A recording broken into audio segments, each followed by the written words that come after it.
నమస్తే. Welcome to icon politics. నేను మీ సురేంద్ర. నిన్నటి రోజుకి ఎగ్జాక్ట్ గా వైఎస్ఆర్సీపీ గవర్నమెంట్ పడిపోయి కూటమి ప్రభుత్వం ఏర్పడడానికి సంవత్సరం అయింది. దీనిలో భాగంగా వైఎస్ఆర్సీపీ పార్టీ ఒక నిరసన కార్యక్రమం చేపట్టింది. వెన్నుపోటు దినంగా చేయడం జరిగింది. అయితే అందరూ వెన్నుపోటు దినంలో పాల్గొన్నారు. కార్యక్రమాలు ఎక్కడ ఏ ఏరియాలో చేయడం జరిగింది. ఇక్కడ అన్నిటికంటే విచిత్రమైన విషయం ఏంటంటే రోజా గారు ఏం చేసినా కొంచెం సపరేట్ గానే ఉంటుందని చెప్పుకోవాలి. ఆవిడ మాటలు కానీ ఆవిడ వ్యవహారం చేయదు. అందరూ వెనుకోడి దినాలకు నిరసన కార్యక్రమాలు చేస్తే రోజా గారు మాత్రం చెవుల్లో పూలు పెట్టుకొని నిరసన కార్యక్రమం చేశారు. నిరసన కార్యక్రమంతో పాటు ఆవిడ కొంచెం ప్రెస్ మీట్ పెట్టి కొన్ని కొన్ని మాటలు చేయడం జరిగింది. ఇందులో భాగంగానే వీళ్ళు ఈవీఎంల ద్వారా గెలిచారు అనే ఒక మాట మాట్లాడడం జరిగింది. రెండో మాట వచ్చేసి ఎప్పుడు అనే మాట లోకేష్ గారు పప్పు అని. ఇదే విషయమే మనతో మాట్లాడడానికి డాక్టర్ ఎన్బి సుధాకర్ రెడ్డి గారు. నమస్తే సార్. నమస్తే అండి సురేంద్ర గారు. సార్, ఇందులో నేను రెండు పాయింట్లు అడగడం జరిగింది. ఒకటి, కూటమి ప్రభుత్వం ఈవీఎంల ద్వారా వచ్చింది. రెండోది, మళ్ళీ ఎప్పటిలాగానే లోకేష్ గారిని పప్పు అని మాట. ఈ రెండు విషయాలపై మీ స్పందన ఏంటి సార్? రోజా గారు ఆమె మనిషి అంటే ఎదిగారు కానీ బుద్ధి వికసించలేదని సాధారణంగా మనం అంటుంటాం. కొంతమంది వయసుకు తగినట్టుగా ఎదుగుదల ఉండదు, మానసిక ఎదుగుదల. అంటే అది సైంటిఫిక్ గా వేర్లేండి, అది కొంత మంద బుద్ధి ఉన్న వాళ్ళు అది అంటాం. ఆమె నిజానికి మాజీ మంత్రి, ఆమె ఎమ్మెల్యేగా చేశారు, 2 సార్లు ఉన్నారు, టీవీ ఛానల్స్ లో బాగా పాపులర్ అయ్యారు, సినిమా నటిగా కూడా బాగా పాపులర్. అంటే ఆమెకున్న అంటే సోషల్ స్టేటస్ కి అనుగుణంగా వ్యవహరిస్తే బాగుంటుంది. కానీ పిల్ల చేష్టలు చేసి పబ్లిసిటీ కోసం ఆ దిగజారిపోయి ఏదేదో మాట్లాడుతూ ఉన్నారు. దానివల్ల ఆమెకి, ఎందుకంటే మనిషిని బట్టి ప్రవర్తన ఉండాలి. ఇప్పుడు నేను ఒక హుందాగా ఉన్న వ్యక్తిని అనుకోండి, రోడ్ల మీద నెక్కరేసుకొని తిరుగుతా ఉంటాను, పైన ఒక టవల్ వేసుకొని నెక్కరేసుకొని అని పోతుంటే జనం వీడికైనా కొద్ది మెంటల్, ఈ వయసులో సైకాలజిస్ట్కి ఏదో తెక్కొచ్చిందని అనుకుంటారు. హుందాగా ఉండాలి.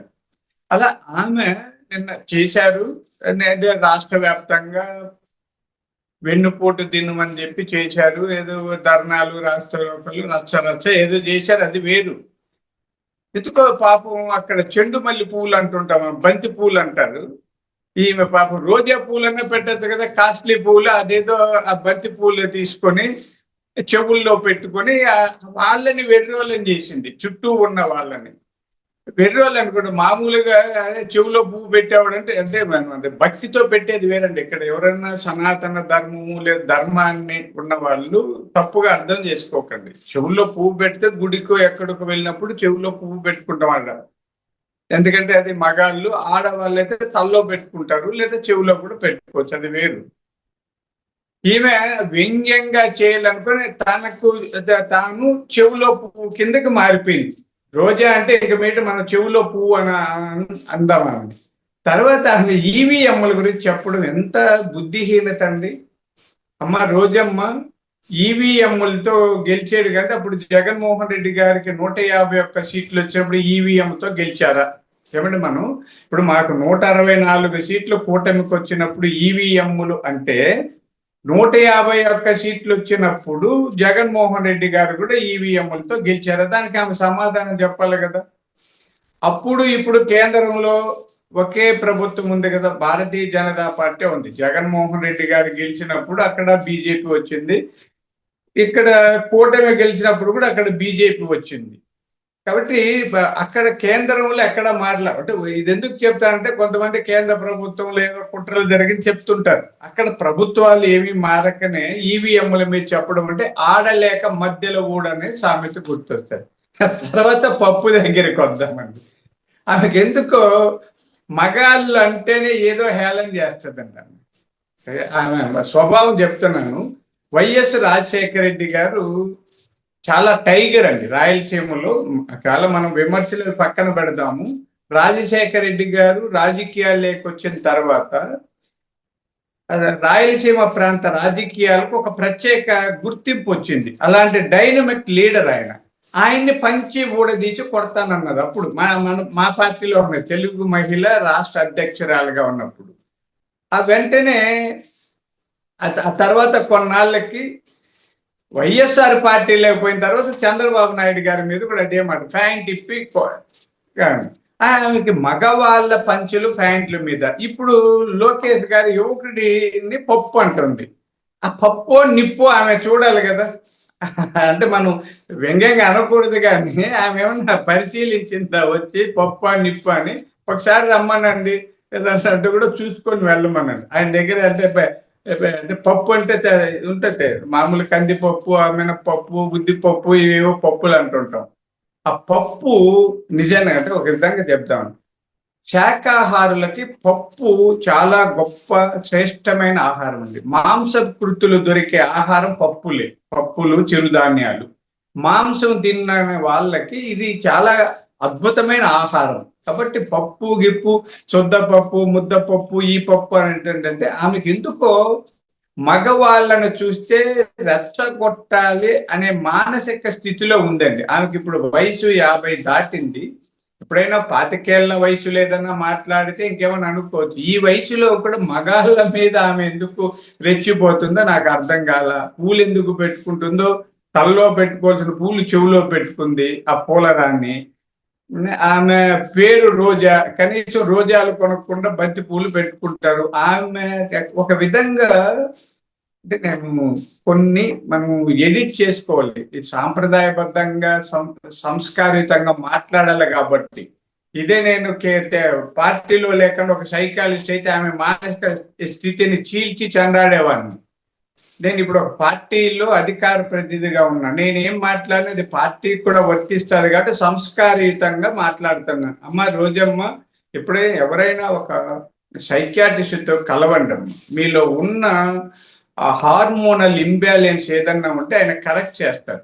ఆమెకి హార్మోన్లలో తేడా వచ్చినట్టుగా కనిపిస్తుందండి నాకు. అందుకని ఇలా రెచ్చిపోయి మాట్లాడతాను. ఇప్పుడు మా పల్లెల్లో ఉంటుందండి, ఎద్దులు ఉంటాయి. ఎవరన్నా ఎర్ర చీర కట్టుకున్న మహిళలు లేదా ఎర్ర టవలు భుజాన మీద వేసుకున్న మనుషుల మీద పరుగులు తీసే పొడుస్తాయి. అంటే ఆ ఎద్దులు అంటే భయపడతాం, ఎర్ర చీర. అలా ఈమెకి ఎందుకో ఈ ఎద్దులు మాదిరి మగాళ్ళను చూస్తే ఏదో అనాలని అనిపిస్తుందంటే అది హార్మోనల్ ఇంబ్యాలెన్స్ కింద. దానికంటే నేను ఎక్కువ చెప్పను, మీరు అర్థం చేసుకోండి. అందుకని ఆమెకి చికిత్స చేయడమే సరైంది. ఇంక ఆమెకి ఆఖరికి మిగిలింది చెవులో పూలేండి. రోజా గారికి మిగిలింది చెవులో పూలే. ఇంకా ఆమెకి భవిష్యత్తు లేదు, రాజకీయాలు లేదు. వచ్చేసరికి టికెట్ వస్తుందో రాదో చెప్పలేము, ఆ పార్టీ ఉంటుందో ఉండదో చెప్పలేము. జగన్ జైలుకి వెళ్తుంది, ఈ చెల్లెమ్మ ఎక్కడికి వెళ్తుందో చూడాలి. అయితే గతంలో ఆడుదాం ఆంధ్రాకు సంబంధించి ఆ రోజా గారి పైన సిట్ లో కేసు వేస్తున్నారు అనే మాట బాగా వినపడింది. దానికి సంబంధించి ఎటువంటి విచారణ కానీ ఏమి జరగలేదు. అయితే ఇవన్నీ ఏం చేయలేదు మమ్మల్ని అనే భాగంగానే ఈ పప్పు ఈవీఎంల ద్వారా గెలిచారు, ఈ వెన్నుపోటు పొడుస్తున్నారు బాబు అందరికి అనే మాటలు బహిరంగ మాట్లాడడం జరుగుతుందని అనుకోవచ్చా? అంటే గవర్నమెంట్ ని సూపర్ 6 చేయలేదనో లేకపోతే ఫలానా పథకం ఇవ్వలేదనో మాట్లాడితే అది యాక్సెప్టబుల్ సార్, ఎవరైనా ఏ పార్టీ అని తీసుకోరు. బట్ కానీ మళ్ళీ పర్సనల్ గా వచ్చేసి మాట్లాడారు, పవన్ కళ్యాణ్ గారిని మాట్లాడారు, చంద్రబాబు నాయుడు గారిని మాట్లాడారు, ఇటు లోకేష్ అయితే డైరెక్ట్ గా ఎప్పుడు రెగ్యులర్ గా మాట్లాడారు.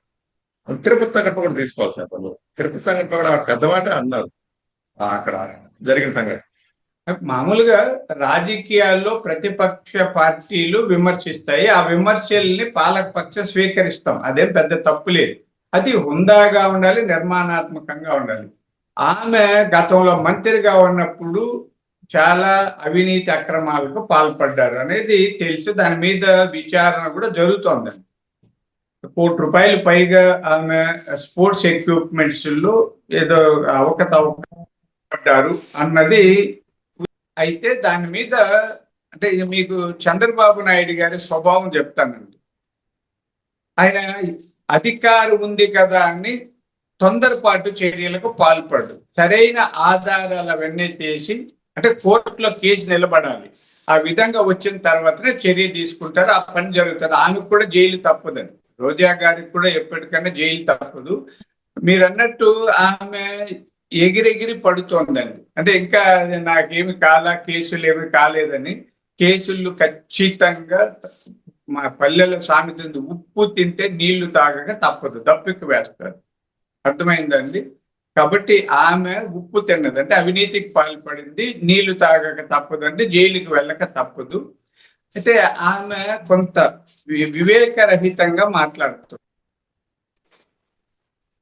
ఆమెకు అర్థం కావడం లేదు పరిస్థితులు అవి. కొంత అదేదో పబ్లిసిటీ కోసం ప్రచార యావతో లేదా ప్రచార ఉన్మాదంతో తిక్కగా వ్యవహరిస్తున్నారు. అందుకే చెప్పింది ఆమె, కొంత ఎవరైనా మానసిక నిపుణుల దగ్గర కౌన్సిలింగ్ చేయించుకుంటే మంచిది.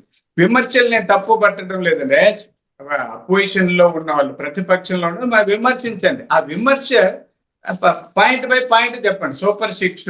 సూపర్ సిక్స్ లో తీసుకోమనండి, ఒక్కొక్కటి చెప్పమనండి, దానికి జవాబు చెప్తాం. అంతే తప్ప దాన్ని వదిలేసి నువ్వు పప్పు నిప్పు ఉప్పు ఇవన్నీ ఎందుకండి?